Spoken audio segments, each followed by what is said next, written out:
Michel Collomb, est-ce que vous pouvez nous expliquer ce que c'est que cette flottille qui est partie vers Gaza? Ce sont des navires chargés qui ont pris la mission d'apporter de l'aide humanitaire. Il faut savoir qu'Israël impose un blocus illégal d'ailleurs en droit international.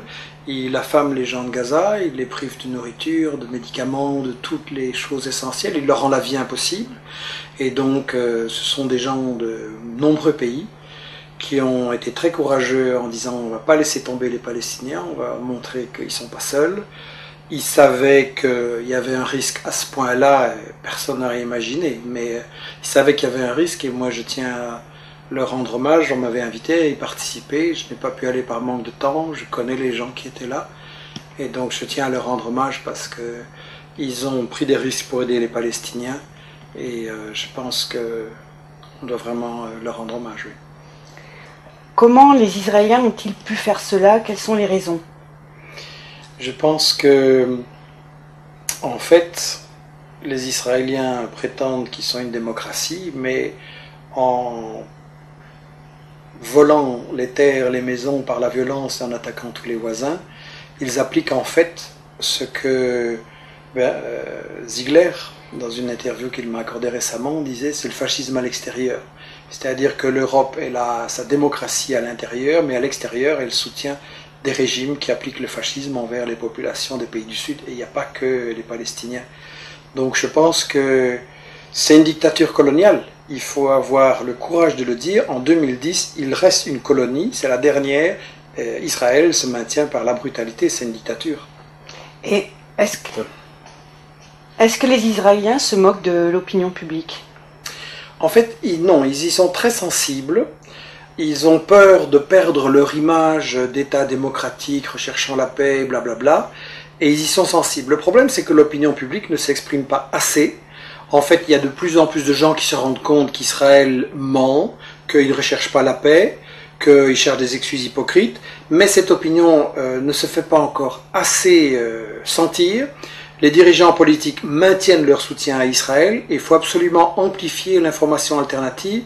Il faut absolument aussi démolir les mythes de ce que j'appelle la propagande de guerre israélienne, par laquelle ils se présentent, par exemple, toujours en victime.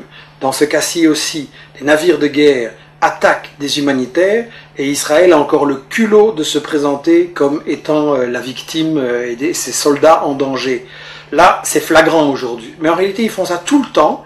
Et le problème, c'est que les médias n'ont pas répondu à ça. Les médias laissent passer en général. Israël se présente toujours en rôle de victime.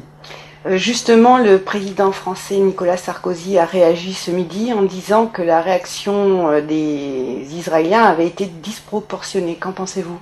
Je suis scandalisé. Quand le président français dit que la réaction israélienne est disproportionnée, c'est un menteur. Parce qu'une réaction disproportionnée, ça veut dire une réaction qui est légitime, mais qui exagère. Et ça fait référence, à ce qu'on appelle en droit international la légitime défense. C'est-à-dire qu'un État qui est attaqué a le droit de se défendre, mais il doit répondre sans exagérer. Et donc Sarkozy, aujourd'hui encore, maintient le mensonge que ce serait Israël qui serait agressé, qui devrait simplement réagir de façon modérée et correcte.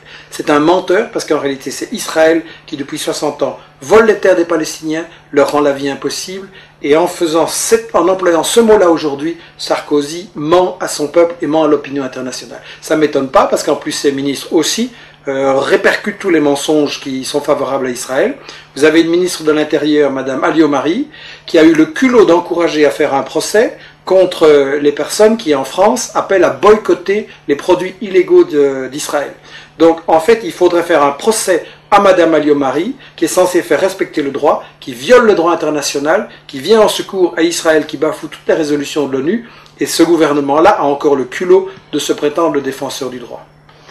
Et qu'en est-il au niveau des médias?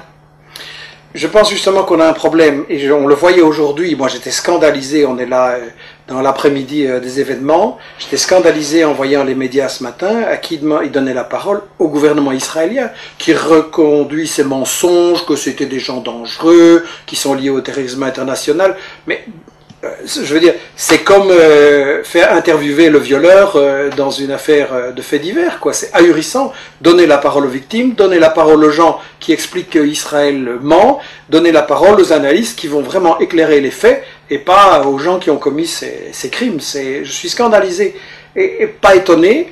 C'est pour ça que j'ai écrit ce livre Israël, parlons-en, parce que si les médias faisaient leur boulot sur Israël, des sites et des gens comme moi ne devraient pas exister, on n'aurait pas de travail. Le problème, c'est que les médias ne font pas leur travail, ils justifient l'agression d'Israël. Et le problème, c'est que là, aujourd'hui, il y a de l'indignation, toute la semaine aussi, et puis ça va retomber. Et chaque fois qu'on va présenter dans les médias, on va dire Israël riposte à des agressions et fait des représailles, etc. Israël est l'agresseur. Et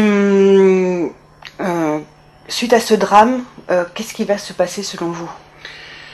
Les gens sont parfois inquiets en disant Israël a tous les moyens, il peut tout se permettre, il est dans l'impunité. Je pense au contraire que quand Israël commet ses actes, ça montre qu'il est en position de faiblesse. Vous savez, la CIA publie chaque année un rapport sur la situation au Moyen-Orient. D'habitude, il est très optimiste et l'année dernière, il était au contraire catastrophiste en disant dans 15 ou 20 ans, Israël n'existe plus. Et tout simplement, ils se rendent compte qu'Israël, avec son arrogance, son agressivité, est en train de retourner l'opinion publique internationale contre eux et qu'ils vont se faire complètement isoler. Et si le monde arabe, il y a un peu moins de gouvernements traîtres et vendus aux États-Unis et un peu plus de gouvernements qui défendent les intérêts de leur population, qui veulent, comme Chavez, utiliser le pétrole, non pas pour enrichir les multinationales et enrichir quelques milliardaires, mais pour mettre fin à la pauvreté, donner l'éducation, les soins de santé, etc. à tout le monde, à ce moment-là, je pense que les choses vont pouvoir changer. Et je crois que ce qui est important, c'est de voir notre responsabilité à tous. L'information, c'est à nous à la faire, avec Internet, avec le travail que j'ai proposé, que tout le monde parle d'Israël et explique la vérité sur Israël. Et à ce moment-là, je pense que là, ça va enfin pouvoir s'arrêter et qu'on va enfin pouvoir imposer une solution de paix et de paix juste au Moyen-Orient.